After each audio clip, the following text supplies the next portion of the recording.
Hi friends, అస్సలం వాలేకుమ్. Welcome back to our A N YouTube channel. Friends చూడండి, వర్షం పడుతుంది కదా, బయట వెదర్ అయితే చాలా కూల్గా ఉందండి. ఇలా ఉన్నప్పుడు మనం ఏదో ఒకటి చేసుకోవాలి కదా, దానికోసం నేనైతే ఇవాళ ఏం చేస్తాను మొత్తం వీడియో చూడండి, స్క్రిప్ట్ చేయకండి. నేనైతే ఇప్పుడు టిఫిన్కి గారె వేస్తున్నానండి. చూడండి, నూనె కాగింది కదా, ఇప్పుడు అయితే గారెలు వేసుకుందాం. ఇలా బయట వెదర్ కూల్గా ఉన్నప్పుడు ఇలా వేడివేడిగా ఇలా చేసుకుంటే చాలా బాగుంటాయండి.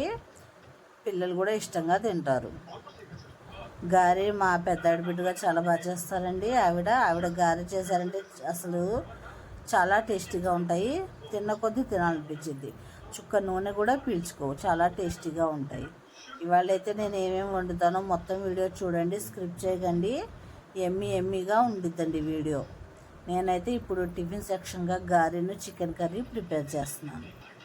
చూసారా, అంతే కదా, గారెలోకి చికెన్ కర్రీ చేసుకుంటే అదరహో, చాలా టేస్టీగా ఉండిద్ది. తిన్న కొద్దీ తినాలనిపించిద్దండి. గారె అంత టేస్టీగా ఉంటాయి కదా. చూడండి, ఒకవైపు కాలిన తర్వాత ఇంకోవైపు తిప్పుకున్నది ఇంకా తీసేద్దామండి. గారె అయిపోయింది. ఇంకో వాయి వేసుకుందాం. చూడండి, గారెలు ఎంత టేస్టీగా ఉన్నాయో తెలుసా, చాలా టేస్టీగా ఉన్నాయండి గారెలు. మీరు కూడా ఇలా ట్రై చేసుకోండి, వర్షం పడేటప్పుడు చాలా టేస్టీగా ఉంటాయి. ఇదిగోండి, ఇంకో వై కూడా వేసాం కదా, ఇప్పుడు ఇవి కూడా తిప్పి ఇంకోసారి కొద్దిగా ఫ్రై చేసుకున్న తర్వాత తీసేద్దాం. దాని తర్వాత చికెన్ కర్రీ ప్రిపేర్ చేసుకుందాం. చికెన్ కర్రీలోకి ఉల్లిపాయలు అండి, ఒక 3 మీడియం సైజ్ ఉల్లిపాయలు నూనె వేసి బాగా ఫ్రై చేసుకోవాలి. ఉల్లిపాయ అనేది బాగా మగ్గాలండి. బాగా మగ్గితేనే కర్రీ అనేది టేస్టీగా ఉండిద్ది. ఇప్పుడైతే దీనికి సరిపడా సాల్ట్, పసుపు వేసుకోవాలి.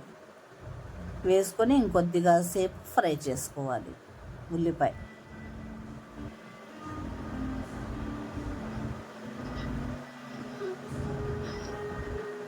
ఇప్పుడైతే అల్లం వెల్లుల్లి పేస్ట్ వేసి, అల్లం వెల్లుల్లి పేస్ట్ కొద్దిగా పచ్చివాసన పోయేదాకా ఫ్రై చేసుకోండి. గారెలోకి చికెన్ కర్రీ అంటే ఎంతమందికి ఇష్టం అండి, కామెంట్ చేయండి. ఇది కొద్దిగా ఫ్రై అయిన తర్వాత ఇప్పుడు మనం చికెన్ వేసుకుందాం. 10 మినిట్స్లో చికెన్ కర్రీ అనేది మనకి రెడీ అయిపోయిందండి. కుక్కర్లో 2 విజిల్స్ పెట్టుకుంటే చాలు, 10 మినిట్స్లో చికెన్ కర్రీ రెడీ అయిపోయింది. ఇప్పుడు ఇది బాగా ఫ్రై అవ్వాలి మసాలాలోకి. అంటే మసాలాలో ఉప్పు, కారం, మొత్తం పసుపు దీనికి బాగా పట్టాలండి మసాలా. అప్పుడు దాకా మనం ఫ్రై చేసుకోవాలి. మనకి అందులో నుంచి వాటర్ డ్రై అయిపోవాలి, అప్పుడు దాకా ఫ్రై చేసుకోండి. ఎందుకంటే వాటర్ డ్రై అయిపోతే మనకి నీసు వాసన అనేది రాదు చికెన్ కర్రీలో. ఇప్పుడైతే నేను ధనియా మసాలా, కొద్దిగా నువ్వులు, గసగసాల మసాలా కూడా వేసుకుంటాను. చాలా టేస్టీగా ఉండిద్ది కర్రీ.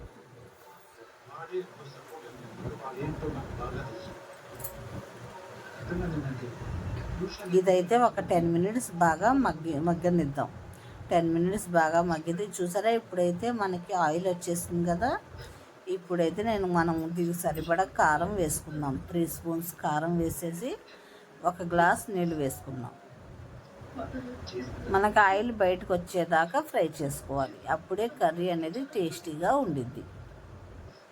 ఇదిగోండి, 3 స్పూన్స్ కారం వేసాం కదా.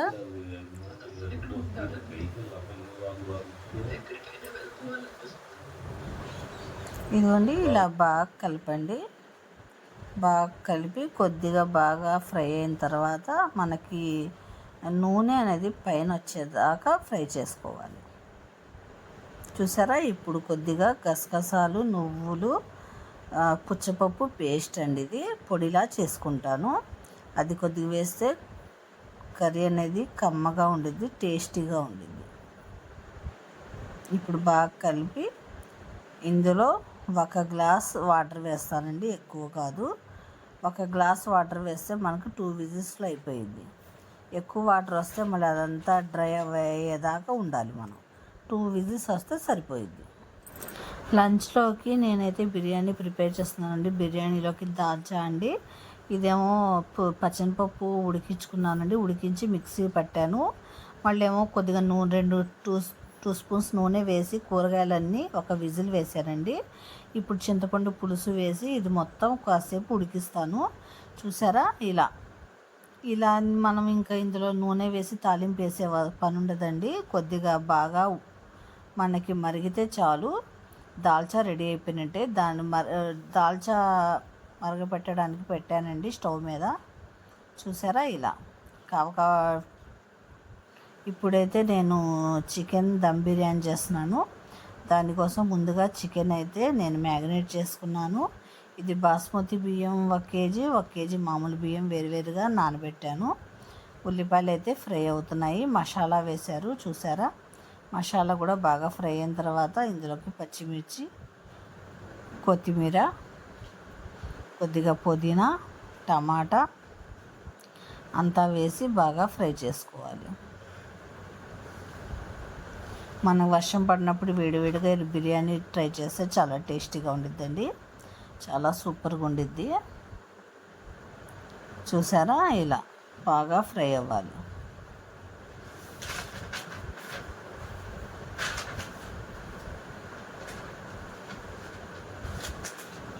ఇదిగోండి, ఇప్పుడు కొత్తిమీర పుదీనా కూడా వేసేయాలి, ఎందుకంటే అది కూడా కొద్దిగా ఫ్రై అవ్వాలి. ఫ్రై అయితే కొత్తిమీర వాసన బాగా మనకి స్మెల్ అనేది చాలా టేస్టీగా ఉంటుంది, పుదీనా కొత్తిమీర స్మెల్.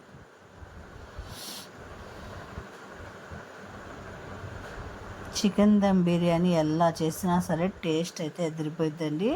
నేనైతే చికెన్ మ్యారినేట్ చేశాను కదా ఇందాక, అల్లం వెల్లుల్లి పేస్ట్, కొద్దిగా పెరుగు, గరం మసాలా, కొద్దిగా అల్లం వెల్లుల్లి పేస్ట్, పసుపు, ఉప్పు, కారం మొత్తం వేసి బాగా కొద్దిగా పుదీనా కొత్తిమీర వేసి మ్యారినేట్ చేసి పెట్టామండి.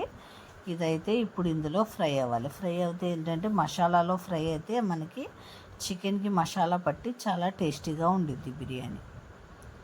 ఇప్పుడైతే నేను దీనికి సరిపడా వాటర్ వేసేసానండి. బాస్మతి అయితే 1.5, మామూలు బియ్యం అయితే 1.5.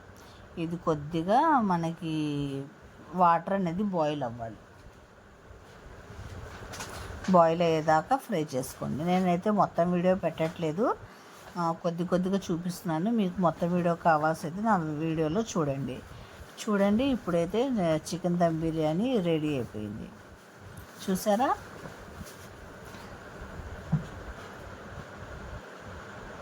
దాల్చా రెడీ అయిపోయింది, చికెన్ దమ్ బిర్యానీ రెడీ అయిపోయింది. ఈ రెండు తర్వాత మన పెరుగు పచ్చడి లేకపోతే ఇంక అస్సలు బాగోదు కదా. బిర్యానీలోకి పెరుగు పచ్చడి కంపల్సరీ ఉండాల్సిందే. చూసారా, ఇవన్నీ చేసిన తర్వాత మనం స్వీట్ ఏదో ఒకటి చేయాలి కదా. ఇప్పుడైతే నేను స్వీట్ ప్రిపేర్ చేస్తాను. చూసారా పెరుగు పచ్చడి ఎలా బాగుంది కదా. ఇప్పుడైతే నేనైతే బాస్మతి బియ్యం, పెసరపప్పు, సగ్గు బియ్యం పాయసం చేస్తాను. దానికోసం అయితే నేను బాస్మతి బియ్యం తీసుకున్నాను. అందులోకి పెసరపప్పు 1 వంతు బాస్మతి బియ్యం అయితే 1/2 వంతు పెసరపప్పు తీసుకోవాలి. ఇందులోకి సగ్గు బియ్యం కొద్దిగా, జీడిపప్పు, కిస్మిస్ కంపల్సరీ, నెయ్యి కంపల్సరీ, మిల్క్ మేడ్ కంపల్సరీ. ఇప్పుడు ఈ పాయసం ఎలా చేయాలో చూద్దామా. దీని ప్రాసెస్ మొత్తం చాలా టేస్టీగా ఉండిద్ది. చూడండి, మొత్తము వీడియో స్కిప్ చేయకండి. ఇవన్నీ బాస్మతి బియ్యం అండి, పెసరపప్పు, కిస్మిస్, సగ్గుబియ్యం, జీడిపప్పు, మిల్క్ మేడ్, నెయ్యి. ఇది ఎలా చేయాలో దీని ప్రాసెస్ చూద్దాం.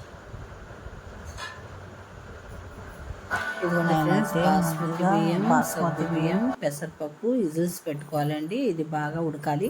1కి 4 కప్పులు వేయాలి. ఇదిగోండి, ఇలా ఉడికిన తర్వాత మనం కొద్దిగా దీనికి సరిపడా బెల్లం అండి కరిగించుకోవాలి.